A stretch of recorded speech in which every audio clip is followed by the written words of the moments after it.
Welcome to Write This Down with Maddie Birdcage.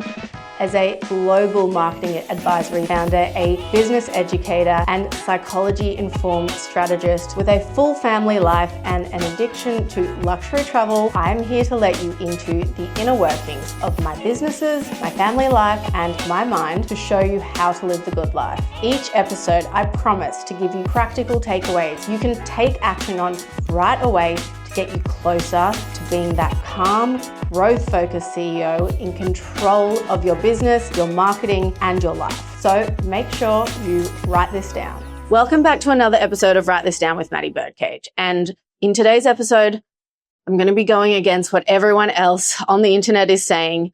And I'm going to tell you, you need to stop trying to grow your business like a creator and instead focus on being a founder, going back to some old world business values that we should be translating into online platforms. Because I don't know about you, but I have been feeling very burnt out from the constant content creation. And I felt like my words have been definitely feeling a bit empty lately. And my engagement on socials can certainly prove that. I have been a lot more inconsistent with how I show up on socials. And I feel like I've just been posting just to tick that box, just to get things out. That goes directly against everything that we teach and our framework and what we actually believe. But it's very hard when you are part of the social media game, whether you're actually creating online to promote a business or whether you are just consuming the content. It's very hard not to fall into the trap of chasing the vanity metrics, of feeling like you need to post 3 times a day, which is advice that we give. But I guess I kind of forgot that the reason why I encourage people to post 3 times a day to TikTok, especially in the beginning, is not to trick the algorithm. It's actually so you get better at your content creation. And I feel as though whether you are already posting or whether you're starting to post, I feel as though it's once you do hit that point where you understand how to make content that resonates, that lands, all you want to do is keep chasing those big numbers, those big views. And it's getting harder and harder to get those big numbers and big views. TikTok isn't rewarding creators as much as it once did. But as founders, we need to remember that we don't get paid the way that creators get paid. Creators get paid from views. They want to land brand deals, sponsorships. They monetize their content by showing ads through their organic content. And because of that, their business, the product that they're selling is literally their content. Now, as a brand, as a business, that's not how you get paid. You can't spend likes. You can't spend followers. You can't spend views. Yes, we need those things. We need exposure, and that's a normal part of marketing, visibility. But what we ultimately need, we don't care if we get seen by 200,000 people or 2,000 people. As long as we get a conversion at the end of it, where 10 people feel compelled enough to go and buy from us. That is what counts. And it doesn't matter if you get 200,000 people looking at a post and 10 people convert, or 2,000 people on a post and 10 people convert. It doesn't matter. And yet these algorithms, these platforms, they have us trained to really care about those vanity metrics. But I want to reassure you, and I want to reassure myself, I guess this is a bit of an open letter to myself as well, to take a step back and to recalibrate and really to think about what we are actually doing with our social media when we are trying to use it to promote a business. I want you to think about it this way. When you're building a brand, you shouldn't be building for the weather that changes, whether it's rainy, it's sunny, it's cold, it's hot, it's windy. The weather always changes, and that's what social media platforms do. That's what digital marketing does. It always changes. That's actually why I love it. But as a business, we should be building for the climate.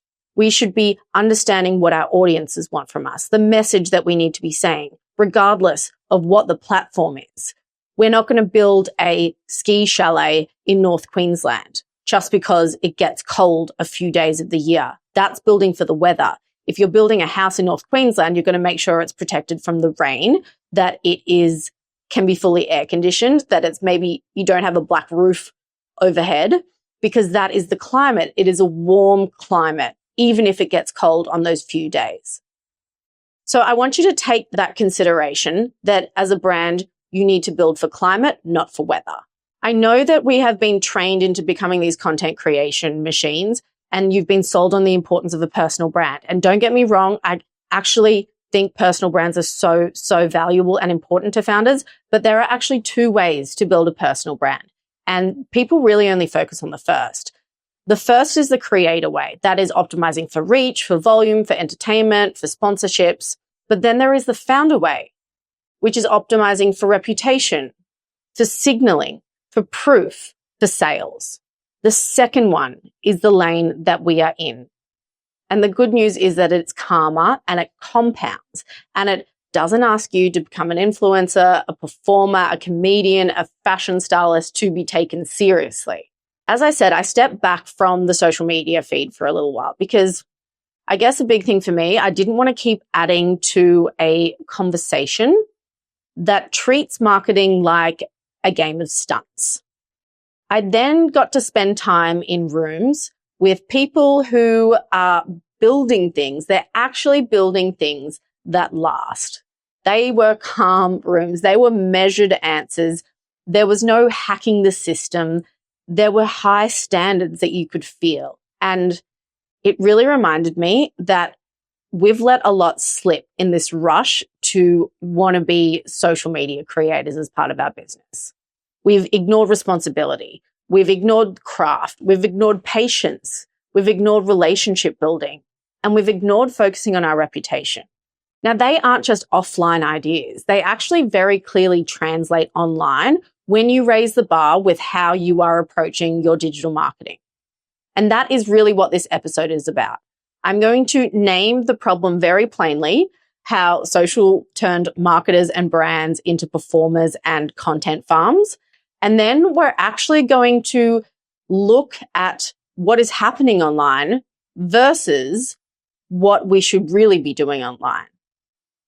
I'm then going to walk you through the 5 values that still work in 2025 and will work for the rest of civilization, with very clear examples that stand in direct contrast to all of the things that you've probably been sold online on your feed. I'm then going to show you how you can use those values and move them into your marketing strategy without feeling like you're losing your soul, without losing your backbone.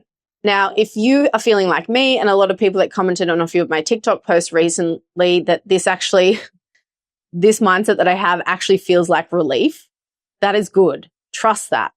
Because we're not here to be louder. We are actually just here to be truer, to take a breath, to step off the treadmill and imagine that you are building your business for the long term, not just for the short term vanity metric. So that is where we're going to start. But before we do, I want to give a little bit more insight into how I've actually arrived here. I didn't have a dramatic breakdown or a big I'm leaving social media announcement. I just kind of went quiet. I was posting, I was replying to people, I was doing the rounds, and then one day I just looked at what I was publishing and thought, this just doesn't sound like me. It sounded like someone who was trying to keep pace with a conversation that I actually didn't respect anymore. The online script that I'm seeing repeated over and over again is become so predictable. Burnt out confessions and breakdowns as content. Income screenshots to prove trust. This unrealistic expectation. Post 3 times a day or you don't exist. And then the one that finally did my head in that I saw was when someone said, stop thinking like a business and start thinking like a creator. I looked at our clients, at the work that we actually do in the rooms that matter, and none of that actually matched what I had seen from this big creator. It actually felt very childish for this person to say that. And so what it really felt like for me, it felt like we'd all just quietly agreed to pretend that the platform is the whole point of everything, that social media is the whole point of business. And so that's when I stepped back. There wasn't a big speech. I stopped feeding the machine and just got on with the work. Then Auckland happened. So to give you some context, we're invited to join a club called the Luxury Network in New Zealand. Now, they were for the longest time looking for a digital marketing partner to bring on board for their members. No one really felt right, and I can understand why, because especially luxury brands, but I want to say it's not just about luxury, it's about legacy. It's about people who really take what they do seriously and don't just want to get rich quick. They're actually trying to build for the future. These types of people, they don't want to hear a social media girlie getting up in front of them and telling them all the hacks that they need to do. So instead, they found us, they resonated with what we were doing, and they invited us to educate and then to speak one-on-one with a number of their members. And so we went over to Auckland, Maria and I, and we presented, and none of what we presented actually had anything to do with social media tactics. And yet it was all about social media. So what did we actually talk about? We spoke about strategy, about examples that we've used in the past in order to use social media, but amplifying it with paid ads and email and website. But mostly what we spoke about was the fact that social media, really, the purpose of it is to amplify what you were doing offline with your brand. Now, I want to share what it was like being in a room with, I guess, the 1%, with high and ultra high net worth business owners. So the first thing was that people left space before they answered questions. So you would ask them something and they would really take time to consider. There was no rush to fill the silence. You could feel the standards in that room without anyone actually saying, we value quality. One founder actually said to us in a one-on-one conversation we had, if I can't stand behind it in 10 years, I won't ship it in 10 days. Now that is big. That is huge. But it landed in that room like a rule that everyone already knew, that they already were living by. And those conversations made me realize that, okay, I wasn't actually over social media. I was over the performance of it. The people that we spoke to, these business owners, they didn't sound like the social media feed. They sounded like businesses, calm, measured, accountable. And I realized that I just really missed that. I missed how it feels when your name actually means something and you protect that meaning with how you operate. So on the flights and in the gaps in between meetings, I filled my notes app up, not with hacks, but with phrases that felt like anchors for me, with names, with small human moments that just really seemed to fill my soul and do more for a brand than any trend ever could. And it reminded me of why I started in the first place and why our kind of work makes sense to me, because it's the kind that outlasts whatever this week's algorithm decides. In those times of reflection, I also had to admit something to myself. The advice to think like a creator, it did get under my skin at times. It is seductive. It promises instant feedback, fast spikes, easy proof that you are showing up. And that's what people say, just show up. But I'm not a creator in an influencer sense. Our clients aren't either. And you probably aren't either. We don't get paid for reach. We get paid for our reputation, for how much people trust us. We don't sell entertainment. We sell trust. And that doesn't make sense. And just because that is you, it doesn't mean that you can't have a personal brand. It doesn't mean that you're irrelevant. It just means we need to run them very differently, very steadily, with clear standards and with proof and trust, and not just chase those big numbers. So here is where I landed. I want to keep everything I love about digital, the scale, the speed when it matters, the ability to teach properly and show how we think and share that message. But I want to bring back the discipline that we lost when we all started performing for the platforms.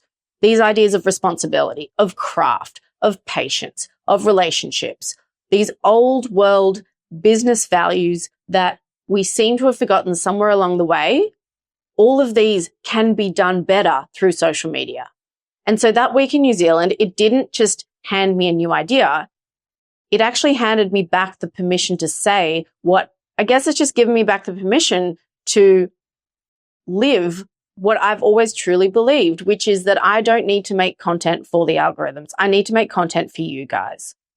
And so the path now has become very simple for me. It's literally about quality over quantity. And I'm going to show you how we can take these old world business values, how we can put you back into your seat of being a founder, not just a creator.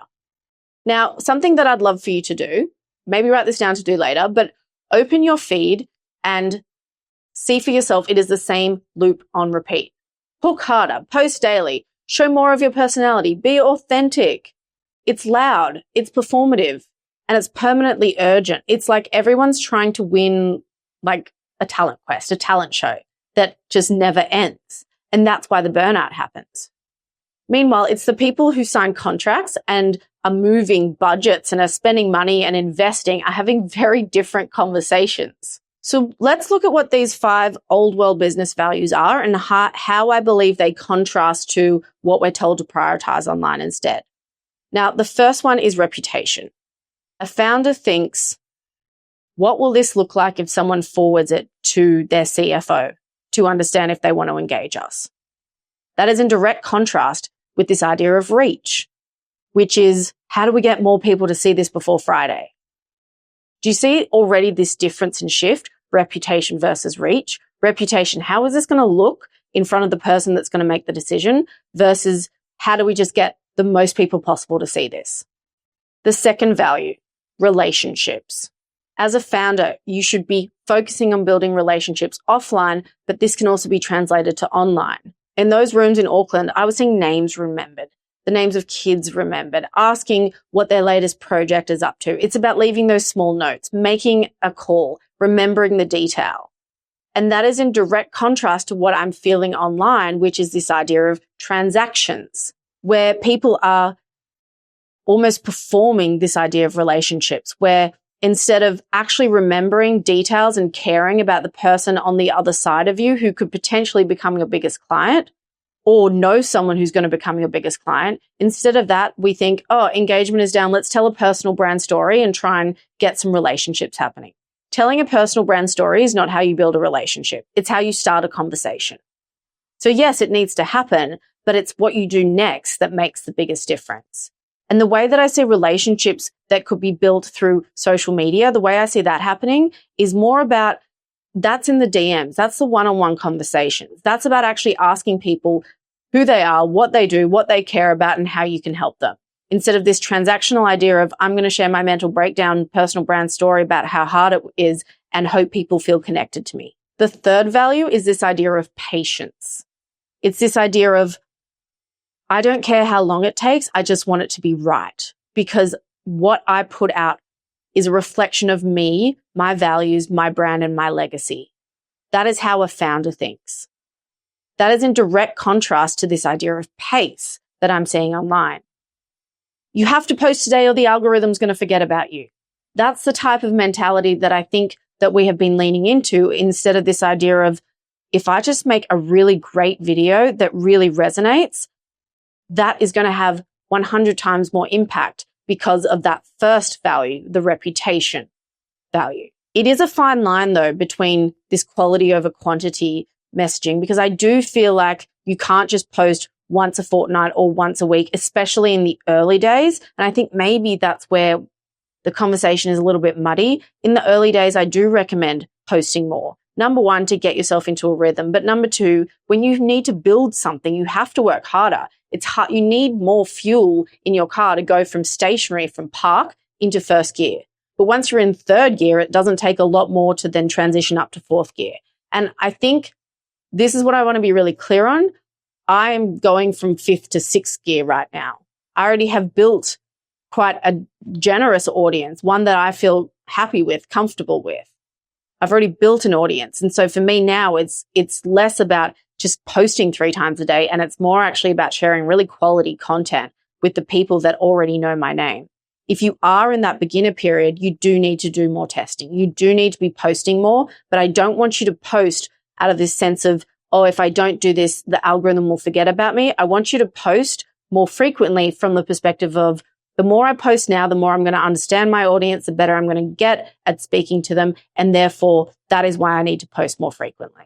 And this leads into this idea of craft over just content.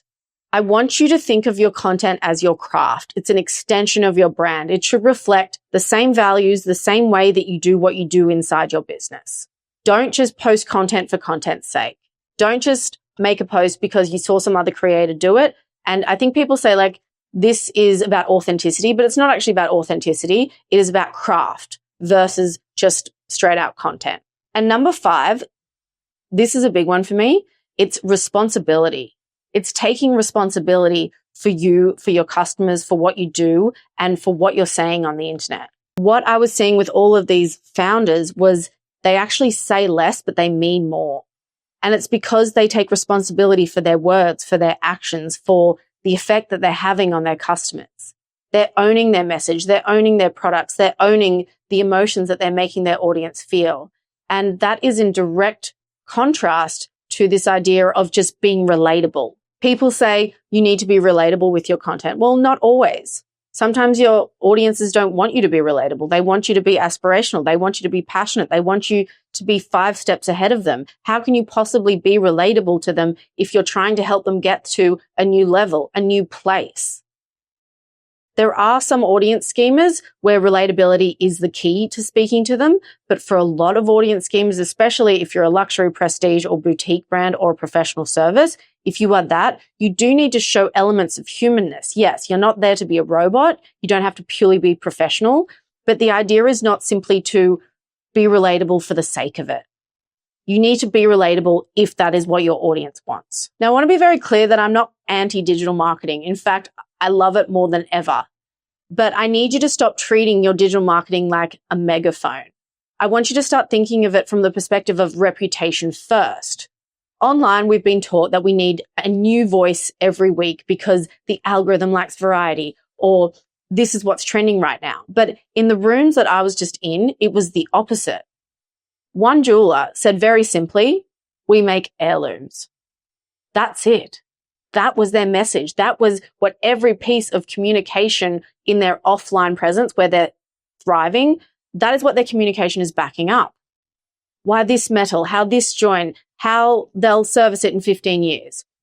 That is all that message needs to be when it translates to online. That jeweler doesn't need a fancy hook when people already recognize the substance behind what they're doing. And relationships are similar. The feed says, do a personal story for engagement. But the kind of personal that I watched in those rooms, it wasn't confessional, it was attentive. There was a luxury florist who the husband always orders flowers for his wife for Valentine's Day. And she noticed he hadn't put an order through. And so she quickly picked up the phone and said, hey, would you like me to send some flowers out to your wife? I noticed you haven't placed an order this year. Guess what? Could have saved the marriage. Who knows? She remembered him. She remembered him ordering previously. She remembered her and the receiving of the flowers. And because of that, she built a relationship. Now, you best believe that that man will be using that florist for the rest of his life. There was a builder who only took on one project every 2 years because there were such luxury builds. And that was fine. He didn't need more. He wasn't looking for more. He wanted to stick with what he was doing because if he were to grow his team, there could be issues with quality. It wasn't him that was on the ground that knows how to deliver the way his clients really want it to be delivered. And that is what I want you to consider. And that's what I'm looking at in my own business. We've downsized our team yet again because for me, it's about doing less, but doing it better. And it's the same with your content. You can do less content if you do that content better. So how do we break this down so that you can actually take action from this? What I want you to first of all think about is this idea of building for the climate, not for the weather. I want you to completely, and this is how all of our frameworks, and this is what we teach in the full library. We guide you step by step through this. This is what we do when we do your strategy for you. This is what we really help you remember when we're doing advisory. And of course, if we're doing your campaigns for you, for the very small amount of clients that we do done for you, this is what is always happening. We are not building messaging, building strategy, building content for Instagram. We don't actually care what platform you're going to be posting on until it gets to the very end, until the actual post needs to be uploaded onto that platform and we need to write the caption in the way we know Instagram likes it or the way TikTok likes it. That's not what we care about. And that's not what you should be caring at this point. What you should be caring about right now is your initial strategy. I mean, I say strategy and people think, oh, I have a marketing strategy. No, that's not what I mean. I should probably be more specific with this. I want you to think about your audiences, about your customers, about the person on the other end. What is it that they want from you? And what they want from you is for you not to just solve some problems. They actually want you to help them reach their potential, to help become their expanded self. That is what your audiences want from you. And I don't care if you're selling cars, if you're selling flowers, if you're selling jewelry, if you're selling business services, legal services, what it is, I don't care. The whole reason that people want to buy from you is because it helps them reach their potential. And so slow down. Take responsibility for what you're actually doing, what you're saying online. Don't be reactive. Don't buy into this idea that you need to have 6 posts going out every single week and who cares, just get it out, just tick a box. Don't worry about that. Maybe slow it down. Focus on 3 posts for the week, 3 really quality posts that show your audiences how you can help them reach their potential. Then it's about building that trust. So you plant the idea in their head that they can reach their potential by potentially doing what you are offering for them. You're showing them that, you're lighting that spark. Now it's time to build the fire underneath that. It's time to stack some more logs on the fire. That is the trust piece. The first piece there is your top of funnel. That's about getting attention in the first place. And we're not just talking about attention for attention's sake here. We're talking about intentional attention. Then it's about the building of the trust. That's where you share your personal brand story. And I'm not saying share a personal brand story about you having mental breakdown on the internet. I mean, sure, maybe for some brands that really hits home, that really resonates. And if that's you, go for gold.